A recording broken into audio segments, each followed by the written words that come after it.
I still remember the sound of the laughter before everything went quiet. The clinking of glasses, the smell of roasted turkey and cinnamon candles filling the house, the kind of warmth that used to mean family, love, belonging. It was Christmas Eve at my daughter's home. My first real holiday gathering since my wife, Margaret, passed away 5 years ago. For days, I'd looked forward to it, even ironed my best shirt, the blue one she always said made my eyes look younger. The dining room was beautiful, glowing with golden lights and polished silverware. My daughter, Samantha, flitted around the table, topping up glasses and laughing, though her smile didn't quite reach her eyes. Her husband, Paul, sat at the head, playing host like a man auditioning for a magazine cover, charming, loud, and far too aware of himself.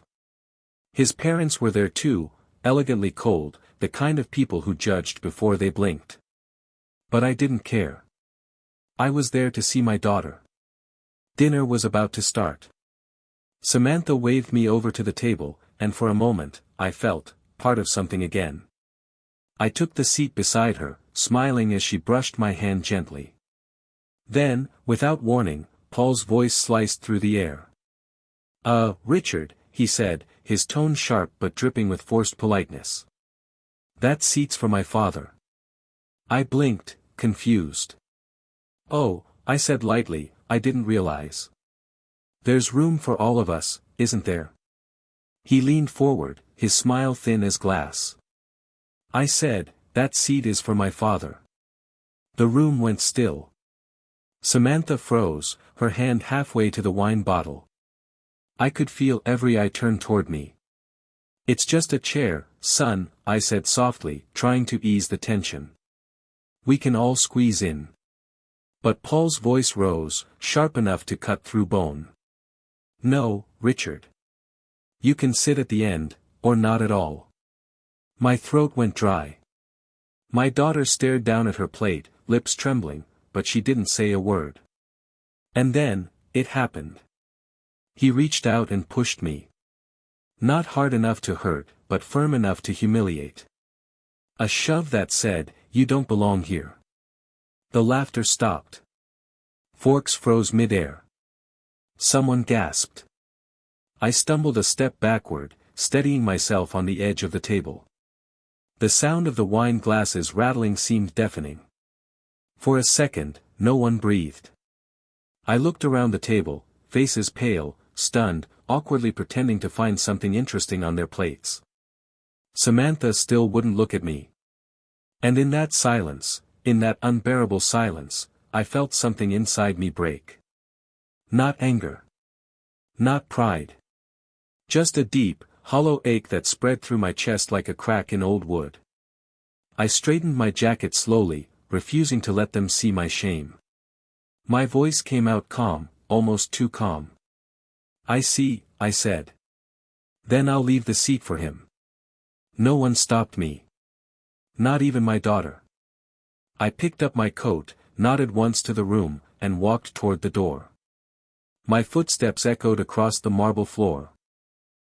The kind of sound you don't forget because it carries the weight of everything unspoken. As I opened the door, the cold night air hit me like truth itself, sharp, merciless, and cleansing. Out of habit, I glanced back. Paul was laughing again, trying to fill the silence I'd left behind. Samantha's eyes met mine just once. They were red, swollen, and full of something I couldn't read, guilt, fear, maybe both. I didn't say another word. I just walked out into the falling snow. I never imagined, I whispered to myself, that the boy I treated like my own son would one day treat me like a stranger in my own family. Before I tell you what happened next, and how I turned that humiliation into something far greater, subscribe to Untold Bloodline Stories. Every story here reminds us that dignity always finds its way home. That night, as I drove home in silence, the snow falling against my windshield, I realized something had broken, not just my heart, but the foundation of my family. And by morning, I would discover that the push at that table was only the beginning.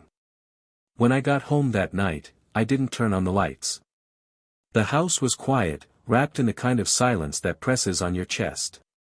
I hung my coat by the door, sat down in the armchair by the window, and watched the snow fall until the world turned white. The same old clock ticked on the mantel, the one Margaret bought the year Samantha was born. Every tick sounded like a reminder, you raised her better than this. I sat there for hours, trying to make sense of what had happened. I wasn't angry yet, not the kind of anger that burns hot. This was the kind that seeps in slow, steady, and cold. My name is Richard Evans, 67 years old, retired high school history teacher.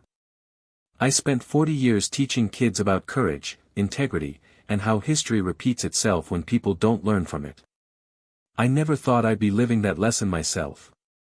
My late wife, Margaret, used to say I had a soft heart, too forgiving for my own good. Maybe she was right.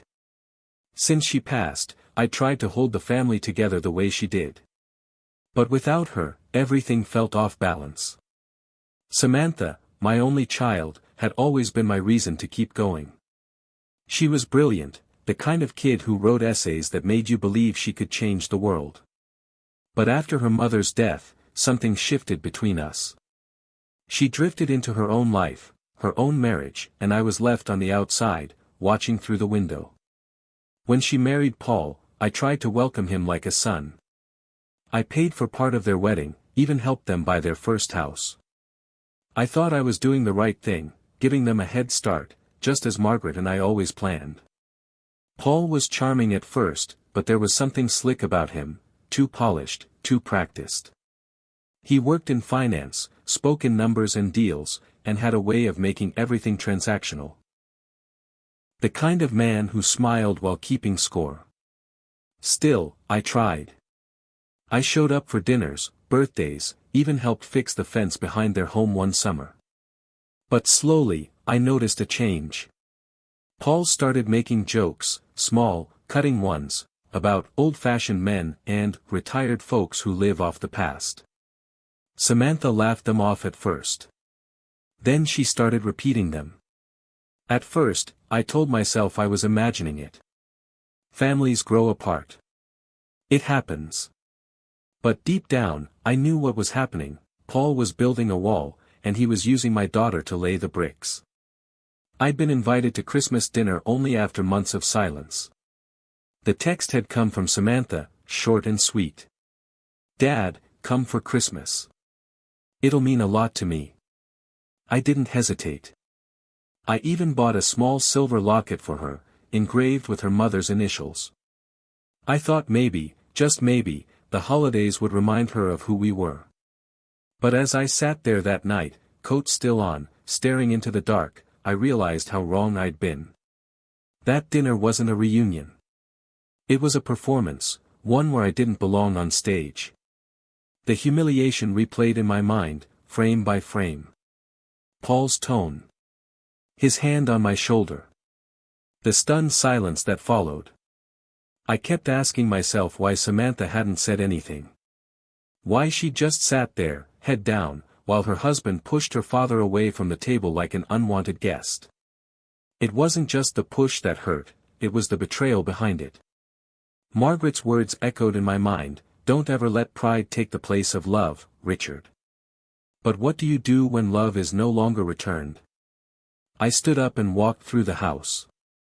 Every corner held a memory, the kitchen where Margaret and I used to dance while dinner simmered, the study filled with old lesson plans, the faded armchair where I'd read bedtime stories to Samantha when she was small. I sat at my desk and opened the drawer where I kept my old journal. The last entry was from 5 years ago, the day after Margaret's funeral. I took out a pen and wrote slowly, each word trembling but deliberate. Christmas Day. I was pushed by my son-in-law at the dinner table. My daughter watched in silence. I left with my dignity, but not my peace. When I finished, I closed the journal and stared out at the snow again. The world outside was calm, beautiful, unbothered. But inside me, something was shifting. I wasn't going to let this be just another wound that healed wrong. Not this time. I brewed myself a cup of tea, hands trembling slightly as I poured. The kettle's whistle faded, replaced by the quiet hum of the heater kicking in.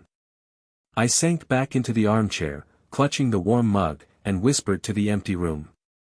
"You'd know what to do, wouldn't you, Margaret?" In my mind, I could almost hear her laugh, gentle, knowing. The truth was, I didn't know what to do yet. But I knew this: whatever Paul thought he had over me, whatever control he believed he'd won that night, it wasn't over. Not by a long shot. What I didn't know then was that the push at that table was only the start of something darker, something that would uncover lies buried far deeper than I could imagine. I woke the next morning still hearing his voice echoing in my head, "You can sit at the end, or not at all." It wasn't the words that hurt most. It was how easily he said them. How natural humiliation seemed to come to him. I didn't sleep that night, just sat in the dark, going over every second of the dinner until dawn. But to understand what truly happened, I need to take you back to that afternoon, before the laughter stopped. It was snowing hard when I arrived. The kind of heavy, soft snow that covered everything in quiet peace. Samantha's house glowed from the street, wreath on the door, golden lights in the windows, smoke curling from the chimney. For a moment, standing outside, I felt proud. She'd built a good life. A beautiful home. Margaret would have been proud too. I stood there a few seconds before knocking, brushing snow from my shoulders. The door opened, and there she was, my daughter, smiling but nervous. "Dad! You made it," she said, hugging me quickly. Her voice trembled just a little. Inside, the warmth hit me, laughter from the kitchen, the smell of roasted turkey, cinnamon, and something sweet baking in the oven. Holiday music played softly in the background. Paul appeared from the kitchen, holding a glass of wine. "Richard," he said, smiling that perfect, practiced smile. "Good to see you." "Good to see you too, Paul," I replied, shaking his hand. His grip was firm, too firm, like a man trying to prove something. His parents were sitting in the living room. They looked up, nodded politely, but didn't stand. Paul's father, a tall man with slick-back gray hair, had that air of quiet superiority, the kind that fills a room even when he's not speaking. Samantha led me to the dining table. "Dinner's almost ready, Dad. Sit down, please. You've got to try Paul's roast." I smiled, taking a seat near her, where I always used to sit when we'd have family meals together. It was the simple kind of moment that felt almost normal. Until it wasn't. Paul walked into the room, glanced at me, then at his father. His smile faded slightly. "That seat's for my father, Richard," he said, his voice light but laced with control. I chuckled, thinking he was joking. "Oh, don't worry. There's space. I'll just move over a bit." But the look in his eyes told me it wasn't a joke. "I said," he repeated, louder this time, "that seat's for my father." Everyone went quiet. The only sound was the faint crackle from the fireplace. I looked around the table. Paul's father had raised his eyebrows slightly but said nothing. Samantha looked down at her plate, hands trembling. "It's just a chair, Paul," I said softly. "We can all fit. It's Christmas." His voice sharpened. "I'm not repeating myself, Richard. Move to the end of the table, or don't sit." The air felt heavy. Even the Christmas music seemed to fade. I tried to understand what was happening, what I'd done wrong. But before I could stand, he stepped closer. He didn't shove me hard. Just enough to send a message. His hand pressed against my shoulder, pushing me back from the chair. I stumbled a step, catching myself against the corner of the table. My glass tipped over, spilling red wine across the white tablecloth. Gasps. Silence. Paul's mother whispered, "Paul," under her breath, but her son didn't flinch. Samantha's eyes filled with tears. She whispered, "Paul, stop it," but her voice was too soft, too late. I steadied myself and looked straight at him. He didn't look away. There was no guilt, just cold control. In that moment, something changed inside me. I'd been disrespected before, by students, by strangers, but never like this. Never by family. And the worst part wasn't the push. It was the silence that followed it. No one moved. No one spoke. Not one person said, "Sit, Dad, please." It was as if I'd disappeared. So I did the only thing I could. I straightened my jacket, brushed the wrinkles from my sleeve, and looked at Samantha. Her lips trembled, but she still didn't meet my eyes. "I see," I said quietly. "Then I'll leave the seat for him." Paul shrugged, muttered something under his breath, and turned away. I picked up my coat, slipped it on slowly. The sound of fabric filled the silence like thunder. "Thank you for the invitation," I said, forcing my voice to stay steady. "Merry Christmas." I turned and walked toward the door. The air outside was freezing, biting against my face as I stepped into the night. Snowflakes landed on my shoulders, melting into cold streaks that felt like tears I refused to shed. Through the window, I saw them begin to eat again, as though nothing had happened. My daughter stood frozen for a moment, then slowly sat back down beside her husband. That image, her sitting beside the man who had just humiliated me, burned into my mind. I didn't drive away immediately. I sat in the car for several minutes, watching the lights blur through the snow. My hands trembled on the steering wheel. How did we get here? How did love become something that looked like pity? I thought of Margaret. She would have stood up. She would have spoken. But she wasn't there anymore. And Samantha, my little girl who once held my hand at every school concert, who used to say, "You'll sit next to me, Daddy." She hadn't said a word. That was what hurt most.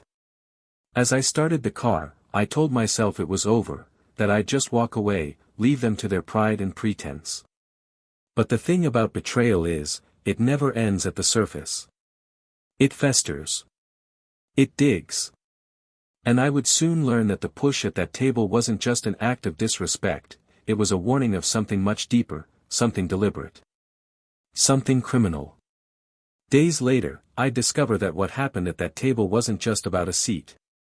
It was about something far more sinister, and it had already been set in motion behind my back. The day after Christmas was colder than I remembered any December being. The streets were quiet, the world seemed to have already moved on from the day before, as if the night's shame belonged to no one but me. I sat at the kitchen table with a cup of coffee that had long gone cold. The house was still, the kind of silence that lets you hear every thought you'd rather not. The push, the wine spilling, Samantha's silence, it all replayed in my mind like a film I couldn't turn off. At some point, I realized I hadn't spoken a single word since I walked out of their house. Not to a soul. The phone didn't ring. Not that morning, not that evening. Samantha didn't call. I kept glancing at the phone anyway, hoping it might light up with her name, maybe a text, "Dad, I'm sorry." But the screen stayed dark. I tried reading to distract myself, but the words blurred. The hum of the refrigerator, the ticking clock, even the sound of my own breath felt too loud. Every corner of the house reminded me of Margaret, the scent of her lavender oil still faint in the hall, her photograph smiling down from the mantel, her handwriting on the recipe card for the turkey she used to make every Christmas. I whispered to the photo, "You'd have told me what to do, Maggie." The truth was, I didn't know what to do. I wanted to believe Samantha would call, that she'd tell me she'd spoken to Paul, that it was all a misunderstanding. But deep down, I knew it wasn't. Because a man doesn't shove his wife's father in front of his family unless he knows he can get away with it. And a daughter doesn't stay silent unless she's already been made small enough to believe silence is safer. I spent the next 2 days cleaning the house for no reason at all, scrubbing the kitchen counter, polishing the table, reorganizing shelves that didn't need it. Anything to keep from thinking. Then, on the third morning, I found something that changed everything. I was sorting through mail that had piled up while I was preparing for the holiday.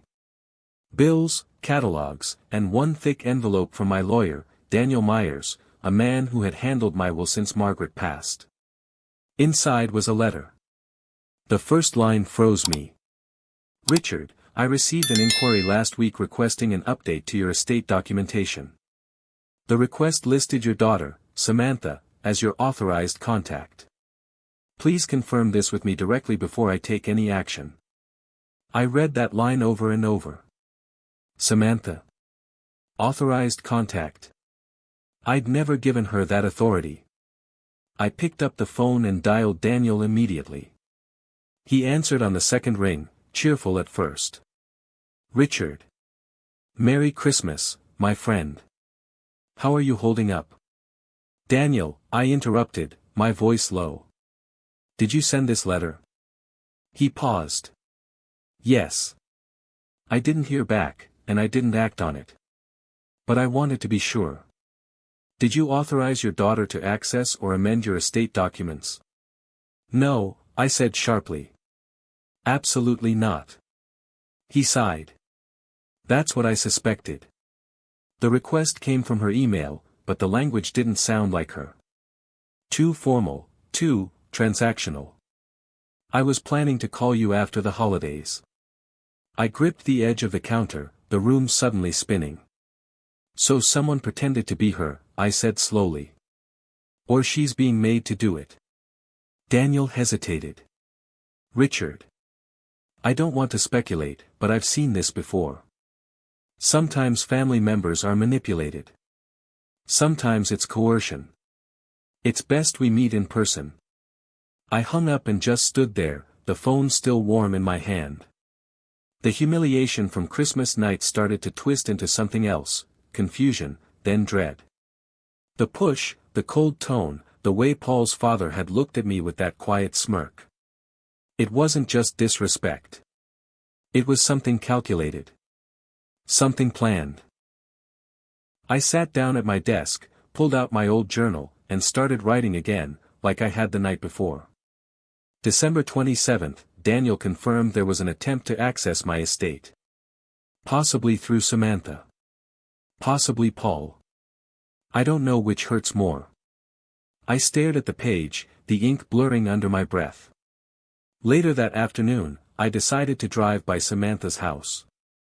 Not to confront her, just to see. The snow had melted into slush, and the world looked gray and tired. Her car was in the driveway. So was Paul's. Through the front window, I saw movement, Samantha walking back and forth, phone to her ear. Then Paul came into view, pacing behind her. He looked frustrated, gesturing sharply. I sat there for several minutes, watching through the windshield. My heart thudded, not from anger but from realization. They weren't just arguing. They were plotting. I could see Paul's lips moving quickly, Samantha nodding hesitantly. At one point, he slammed his hand on the table. She flinched. That was when I knew, the push at that table hadn't been spontaneous. It was the beginning of something premeditated. I drove home, my mind racing. That night, as the clock struck midnight, I found myself standing in front of Margaret's photograph again. The house glowed faintly under the soft light of the lamp. I think our girl's in trouble, I whispered. And I think that boy's the reason. For the first time in years, I felt something that wasn't sorrow or shame, it was resolve. They'd humiliated me once, but this was no longer just about pride. It was about truth. And I was going to find it. The next morning, I met with Daniel in his office. What he showed me confirmed my worst fears, the push, the silence, the humiliation, it was all part of something much bigger. A plan that had already begun without my knowledge. The morning after I spoke with Daniel, I drove through the gray slush to his office downtown. Denver looked cold and hollow that day, the streets quiet except for the sound of snowmelt dripping off roofs. Daniel's office was on the 5th floor of an old sandstone building, a place that smelled of coffee, dust, and law books. When I stepped inside, he was already waiting, sleeves rolled up, papers spread out on the mahogany table. "Richard," he said, gesturing for me to sit, "I'm glad you came in quickly. I've reviewed everything. He slid a folder toward me. Inside were printed emails, notarized forms, and a partially completed document titled Amendment to Estate Distribution, Preliminary Draft. My name was there. My signature too. Except, it wasn't mine. I felt my stomach drop. Someone forged this, Daniel said quietly. It was submitted through an online portal we use for clients who can't come in person. They had your old access code from 2019. I looked up, stunned. That code was on my old laptop. The one I gave Samantha after Margaret died. Daniel nodded grimly. Then we know where they got it. He leaned back in his chair, fingers steepled. I've seen this pattern before, relatives manipulating older clients into transferring property or consolidating trusts. Sometimes they use emotional pressure, sometimes deceit. But this, he tapped the file. This is deliberate. I sat there in silence, the weight of it settling on me. Paul had pushed me out of a chair, but this was him trying to push me out of my own life. Can we stop it? I asked finally. Daniel nodded. We already have. I froze any pending actions. But if they try again, we'll need more than suspicion, we'll need proof. He paused, studying me carefully. The question is, Richard, do you want to pursue this? Because if we do, it could destroy your relationship with your daughter.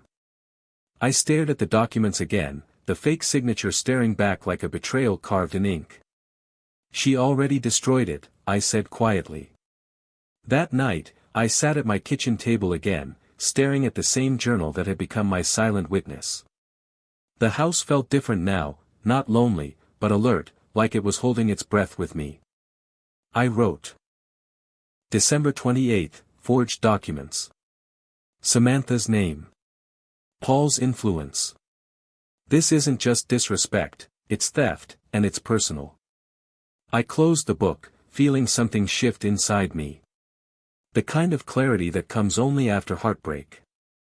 I wasn't a detective, but I was a teacher for 40 years. I knew how to look for patterns, how to spot the story behind behavior. And I knew my daughter, knew her heart was too soft, too trusting, to do this alone. This had Paul's fingerprints all over it. So I made a decision, I wouldn't confront them. Not yet. I would act like nothing had happened. I'd let them think I was still the quiet old man who walked out of Christmas dinner too humiliated to fight back. They'd think they'd won. That was their mistake. The next morning, I called Samantha. She answered on the second ring, her voice hesitant. Dad? Morning, sweetheart, I said, forcing a calm tone. I just wanted to make sure you got home okay after Christmas. There was a pause. Yeah, everything's fine. Why? Oh, nothing. Just making sure. I was thinking, maybe we could grab lunch sometime this week. I miss you. She hesitated again, then agreed. Sure. Friday? Friday's perfect, I said, smiling into the phone though my chest felt heavy. When I hung up, I called Daniel. She agreed to meet, I said. If they're hiding something, I'll find it. Friday came fast. I met her at a quiet diner near the edge of town. She looked tired, dark circles under her eyes, her smile forced. Dad, she said softly, hugging me with one arm. It's good to see you. We ordered coffee, and for a few minutes, we just talked. About work. About the weather. About her son, my grandson, who'd just started school. Then, carefully, I steered the conversation. So, I said lightly, I got a letter from Daniel the other day. Something about updating the estate. Her face froze. For half a second, her expression betrayed everything. Oh, yeah, she stammered. Paul mentioned it. He thought it might make things easier, you know, for the future. Just, practical stuff. Practical, I repeated quietly. I see. She sipped her coffee, eyes darting toward the window. Did you send that request, sweetheart? Her lips parted, but no sound came out. Finally, she shook her head slightly. Paul handled it. I thought he told you. That was all I needed to hear. I smiled faintly, pretending to let it go. It's fine, honey. Just wanted to make sure everything's okay. She nodded, relief softening her shoulders. It's all fine, Dad. I promise. But I knew it wasn't. Her promise sounded like a plea. That evening, I drove straight to Daniel's house instead of going home. He was working late, as he often did. I told him everything, her reaction, her tone, the way her hands shook. He listened quietly, then said, "It's clear she's under pressure. We'll have to play this carefully. I'll get our forensic accountant involved, trace all access to your files." He handed me a small recorder. "If you're willing, record any conversation with Paul. Every detail counts." I nodded. If this is what it takes to protect her, and what's left of Margaret's legacy, I'll do it. When I got home, I sat in the living room, the recorder on the table in front of me. For the first time since that awful night, I didn't feel powerless. They thought I was broken, humiliated, defeated.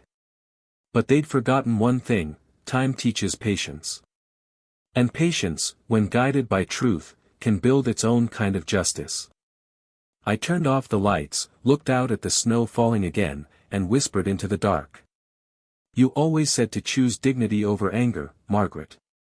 But this time, I'll choose both, dignity first, anger second. By the first week of January, the snow had started to thaw, but the chill inside me hadn't lifted. Every morning I'd wake to the same thought: they tried to take everything I built. Daniel was precise, methodical. Over the next few days, he and his investigator, a quiet, sharp man named Frank Bell, began combing through the digital records. Frank was a retired cyberforensics expert who now specialized in catching financial fraud.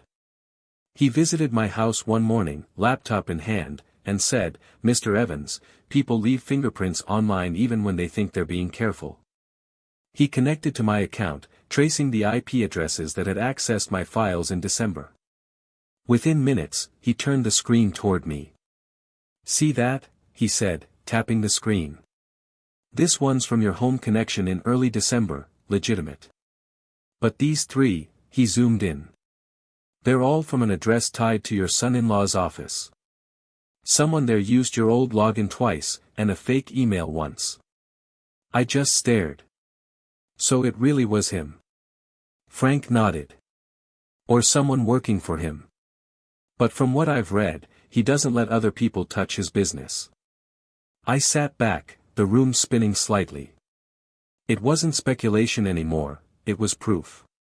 Daniel came by that evening to outline what would happen next. He spread the papers across my table like a battlefield map. "Here's what we do," he said. "We create a decoy document, an estate update that looks authentic but is legally void. We'll place it in the same folder he accessed. The moment someone opens or edits it, our tracker will ping Frank's system." He looked me in the eye. "You'll act as if you're softening up, talk to Samantha, maybe even mention you're planning to simplify your estate. Make it believable." I hesitated. "You're asking me to lie to my daughter?" Daniel's tone softened. "No. You're asking her husband to show us who he really is." I didn't sleep much that night. I kept hearing Margaret's voice in my head, "Don't meet cruelty with cruelty, Richard." But this wasn't cruelty. It was truth, dressed in strategy. The next afternoon, I called Samantha. "Sweetheart," I began gently, "I've been thinking. Daniel says my will is due for an update.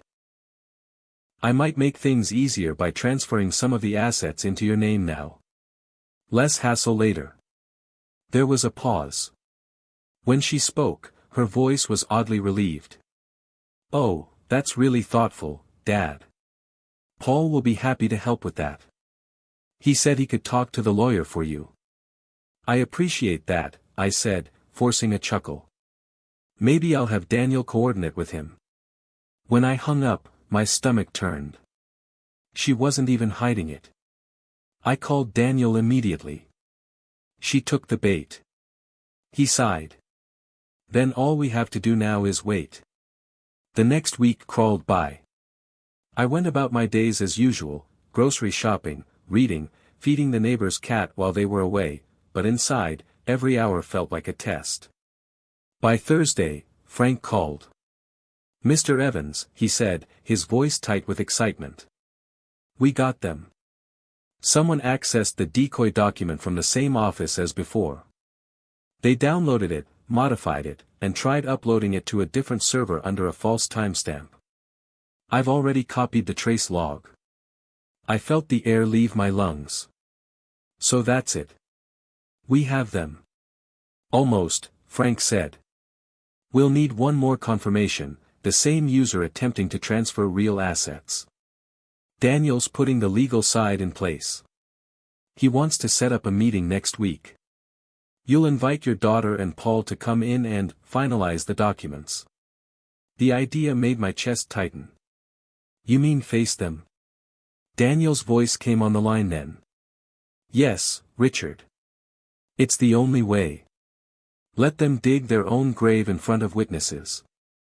We'll be there." The following week, I spent every night rehearsing what I'd say. Not to Paul, he didn't deserve words, but to Samantha. How do you tell your own child she's been standing beside a thief? When the morning of the meeting came, I could barely eat. My reflection in the mirror looked older than I remembered, but steadier too. At 10 sharp, I arrived at Daniel's office. Frank was already there, setting up a small camera hidden among the files on Daniel's desk. "Everything recorded," he said. At 10:30, Paul and Samantha walked in. He was all smiles, wearing that smug confidence that made my skin crawl. Samantha looked smaller somehow, her posture tight, her eyes darting nervously. "Richard," Paul said, reaching to shake my hand. "Glad we're doing this properly now." I didn't take his hand. "Sit down, Paul. Let's get this done." Daniel nodded to his assistant, who brought in a folder, the decoy document, while Frank quietly began recording the meeting. Paul immediately took charge. "So, Daniel, I looked through this version last night. It's mostly fine, but I think it'll be smoother if the property deeds transfer directly to Samantha's trust. Cuts down on taxes, you know." Daniel's voice was steady. "You looked through it last night?" Paul grinned. "Yeah, Samantha sent me the link you gave her." Daniel leaned back. "That's interesting, because that file wasn't sent to either of you."